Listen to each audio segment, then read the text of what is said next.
আসসালামু আলাইকুম। চলে এলাম আমাদের গ্রাম বাংলার ঐতিহ্যবাহী পিঠা ছই পিঠার রেসিপি নিয়ে। যারা আমার মতো নতুন রাঁধুনি তাদের জন্য বিষয়টা বুঝিয়ে বলছি।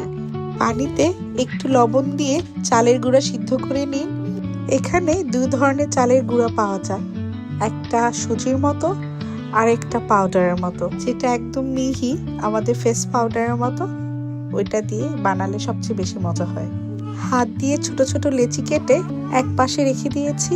একটি পাত্রে দুধ নিয়ে তার সাথে এভাপোরেটেড মিল্ক মিশিয়ে জাল দিতে থাকবো। স্বাদ বাড়ানোর জন্য লবঙ্গ, এলাচ, দারচিনি এসব দিতে পারেন। তারপর ধীরে ধীরে লেচিগুলো দুধের সাথে মিশাবো। আমি আবার তার সাথে গুড় মিশিয়েছিলাম।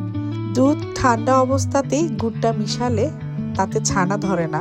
খুব সহজেই তৈরি হয়ে যাবে এই ঐতিহ্যবাহী পিঠা। আশা করি আপনাদের বুঝতে কষ্ট হবে না। ভালো থাকবেন, সঙ্গে থাকুন। দোষ কিংবা গুণ দুটোটাই কমেন্টে জানাতে পারেন। আপনার কমেন্টের অপেক্ষায় আমি আছি।